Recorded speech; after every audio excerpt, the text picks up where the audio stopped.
यो आस्था किडनी हस्पिटलले आउनुहोस् एकचोटि यहाँ आएर सेवा लिनुहोस् होइन।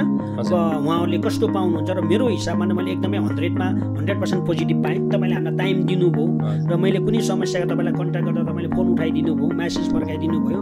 त्यो भएर म यसको लागि धेरै धेरै खुसी छु होइन।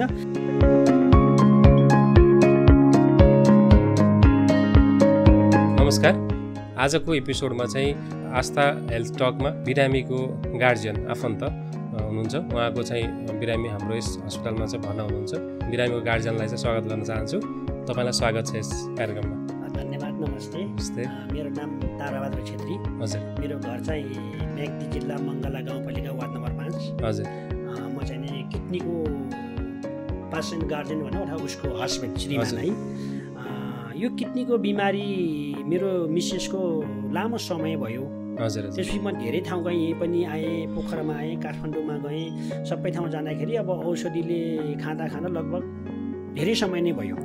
त्यति भइसकेपछि अब तपाईँको मैले आयुर्वेद औषधिहरू युज गरेँ, त्यसले पनि केही कन्ट्रोल गर्यो।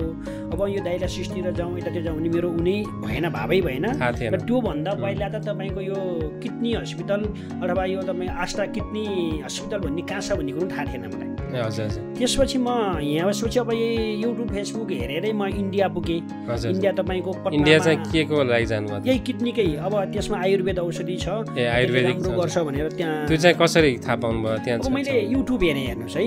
युट्युब हेरिसकेपछि उहाँ गएँ। अनि चाहिँ कसरी जानुभयो? कन्ट्याक्ट कसरी? म लोकेसन मागेँ, हस्पिटललाई लोकेसन मागेँ। अनुपम भन्ने हस्पिटल रहेछ, त्यहाँ पुगेँ। लोकेसन दियो, त्यहाँ पुगेँ। पुगिसकेपछि केही समय त्यसले पनि काम गर्यो, नगरे आयुर्वेदले पनि काम गर्यो। बिरामीलाई सजिलो भएको थियो। हजुर, अलि सहज भयो। त्यसपछि अब त्यो औषधि खाना जुन त्यो औषधिले गर्नुपर्ने काम पनि गर्न छोडेछ। त्यसपछि मैले मेरो केही समय चाहिँ काम गरेँ, पछि अल्टिमेटली चाहिँ त्यसपछि म घरमा आएँ। घरमा आइसकेपछि मैले तपाईँलाई यो आस्थामा ल्याउँदाको अघिल्लो दिन म घरबाट हिँड्दैन, बाँच्यो भने लिएर आउँला, नै त भने अब के त गर्नु त्यो सोचेर आएको म। जब म यहाँ आएँ, यहाँ आइसकेपछि तपाईँहरूसँग उही दिने तपाईँले डायलासिस गरिदिनु भयो। अब एकदमै राम्रो केयर गरिदिनु भयो। त्यसपछि आजको भोलि नै तपाईँको सुधार देखेँ मैले। त्यति भइसकेपछि म यति खुसी भएँ कि होइन।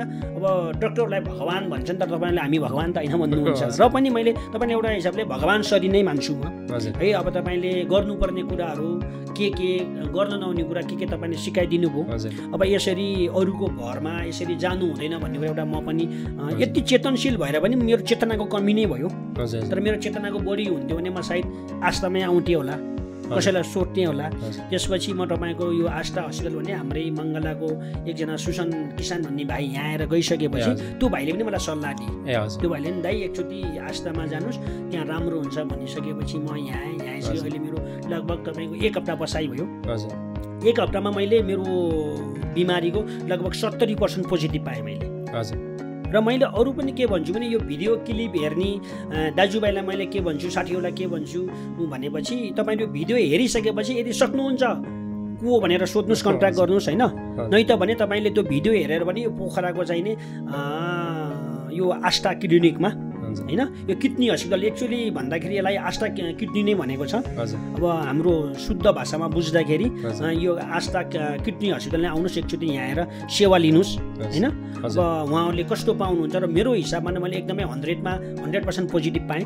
धन्यवाद त्यसको लागि। म धेरै खुसी छु यहाँदेखि हजुरसँग यसरी म डक्टरहरूसँग यसरी बसेर कुरोकानी गरेर मेरो फ्यामिली जस्तै यो पनि मेरो पहिलो अनुभव हो। अरू हस्पिटलमा गयो भने डक्टरहरूले हामीलाई टाइम दिनु हुँदैन, हामी जस्तो हजारौँ बिमारी आउँछ। तपाईँको पनि हजारौँ आउँदा पनि तपाईँले हामीलाई टाइम दिनुभयो र मैले कुनै समस्याको तपाईँलाई कन्ट्याक्ट गर्दा तपाईँले फोन उठाइदिनु भयो, म्यासेज फर्काइदिनु भयो। त्यो भएर म यसको लागि धेरै धेरै खुसी छु होइन। र अरू आउने दाजुभाइले पनि त्यसरी गर्नु होला। हस्पिटल आएर डक्टरसँग बोल्न नडराउनु होला होइन। डक्टरलाई आफ्नो के हो समस्या सबै बताउनु होला, रियल समस्या बताउनु पर्यो होइन। आफ्नो ग्राउन्डको समस्या आफ्नो चाहिँ सबै चिजहरू चाहिँ बताउनु पर्यो र तपाईँले जुन गरेको केयर अनि पेसेन्टलाई चाहिँ तपाईँले कस्तो छ के छ भनेर तपाईँले सोधेको खोजेको होइन, त्यो पनि एकदमै पोजिटिभ लाग्यो। म त धेरै ठाउँ हिँडिसकेको मान्छे होइन, धेरै ठाउँ बुझेँ, तर मैले अरू ठाउँ यस्तो मैले भेटेन। नभेटेपछि यहाँ चाहिँ मलाई अति खुसी लाग्यो। अब तपाईँको किडनीको रोगी भन्दाखेरि त मैले हस्पिटल हिँड्दाखेरिमा हाम्रो गण्डकी प्रदेशको सबैभन्दा धेरै म्याग्दीको भेटेको छ। किडनीको हेर्नुहोस् है, एकदमै धेरै हाम्रो यहाँ आउने बिरामी पनि एकदम धेरै छ, म्याग्दीको छ। र मैले यो अब यो आस्था क्लिनिकले यो क्लिप हालिसकेपछि अरू पनि हाम्रो म्याग्दी मात्रै होइन, यो गण्डकी प्रदेशभरि मलाई चिन्ने को हुनुहुन्छ, यदि चिन्नुहुन्छ र मेरो फेसबुक कन्ट्याक्टमा कोही साथी हुनुहुन्छ भने मलाई कन्ट्याक्ट गर्नुहोस्, हजुर म सिकाइदिन्छु। अब कुन ठाउँमा म बताइदिन्छु, त्यो पनि भन्न चाहन्छु मैले तपाईँको यो मिडिया मार्फत।